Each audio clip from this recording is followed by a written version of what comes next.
बाज़ का तो मुझे ये लगता है कि पाकिस्तान के मालिक ही शायद रियल्टर्स ही हैं, क्योंकि सबसे ज़्यादा टैक्स तो गवर्नमेंट इन्हीं से लेती है और यही हमारे मुल्क को चला रहे हैं। अपेरेंटली ऐसा लगता है। अभी ये दुबई लीक्स आपके सामने आया है, मुझे ये बताइए कि जो लोग वहाँ प्रॉपर्टीज़ बाय करते हैं क्या वो वहाँ टैक्स नहीं देते, या क्या वो इससे कम वहाँ टैक्सेस देते हैं? अस्सलाम वालेकुम, Azhar from military estate. Taxes और रियल एस्टेट मार्केट, देखें, रिक्वेस्ट ये है कि मेरा एक्सपीरियंस ये कहता है कि कभी भी टैक्सेस ने रियल एस्टेट मार्केट को अफेक्ट नहीं किया। साइकोलॉजिकली ज़रूर किया है, साइकोलॉजिकली हम ज़रूर उसमें पढ़ते हैं जब हम काउंटिंग में जाते हैं या कैलकुलेशन में जाते हैं, बट फिजिकली और ऑन ग्राउंड प्राइसेस को कभी भी हिट नहीं किया। इसको समझने के लिए आप रियल एस्टेट के पिछले 3 साल की प्राइसेस जो हैं उनको देख लें, सेटल्ड फेजेस की।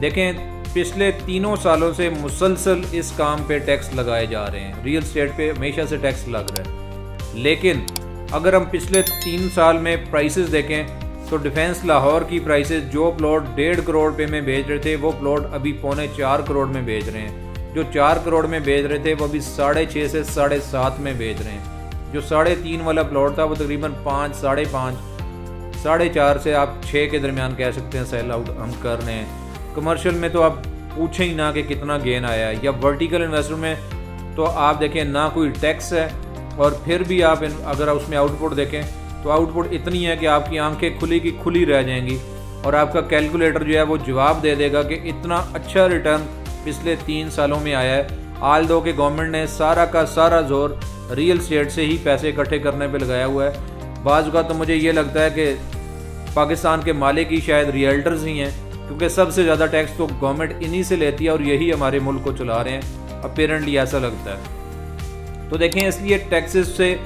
डरने की ज़रूरत नहीं है, टैक्सेस हम हर जगह पे देते हैं। और फिर देखें, एक और बात यह है कि जो लोग, आप अभी ये दुबई लीक्स आपके सामने आया है, मुझे ये बताइए कि जो लोग वहाँ प्रॉपर्टीज़ बाय करते हैं क्या वो वहाँ टैक्स नहीं देते, या क्या वो इससे कम वहाँ टैक्सेस देते हैं? नंबर 1। नंबर 2, देखिए, हम दूसरे सेक्टर्स को भी देखें कि जैसे गाड़ी है, आप आज एक लैंड क्रूजर ट्रांसफ़र करवाते हैं तो आपको पता है कि लैंड क्रूजर की ट्रांसफ़र का एक्सपेंस क्या है और गाड़ी की कीमत कितनी है। अगर गाड़ी की कीमत 4, 4.5 करोड़ रुपये है तो उसका जो ट्रांसफ़र एक्सपेंस है वो तकरीबन 48 से 50 लाख रुपये है। यस, 48 से 50 लाख रुपये। मुझे ये बताएं कि जब हम एक रियल एस्टेट की कोई भी प्रोडक्ट ट्रांसफ़र कराते हैं जिसकी वर्थ 8 से 10 करोड़ रुपया भी है तो उसका ट्रांसफ़र एक्सपेंस कितना है?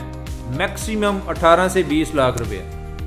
तो मुझे ये बताइए कि कहाँ जुल्म हो गया रियल एस्टेट के साथ, या कौन से अगर इतने टैक्सेस लग गए हैं तो हम सब मिलके शुरू हो जाते हैं कि जी टैक्स लग गया, टैक्स लग गया। देखिए, टैक्स रियल एस्टेट पे अभी भी इतना नहीं है।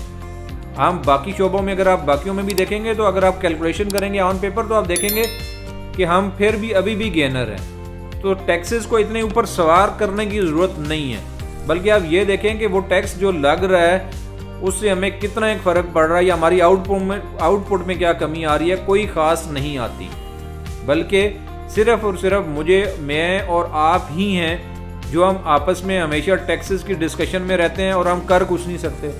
मुझे ये बताएं कि जिस काम की मेहनत आप करते हैं और आपको पता है कि मेरे इस करने से कुछ नहीं होगा, उस पर कभी आप टाइम ज़ाया करना पसंद करेंगे? नहीं करेंगे। मैं तो नहीं करूँगा और मैं यही एक्सपेक्ट करता हूँ कि यकीनन आप भी नहीं करें। So forget about this taxes. ये टैक्सेस एडजस्ट हो जाएंगे आपके इस प्रॉफिट में, आपकी इस मार्केट प्राइस में।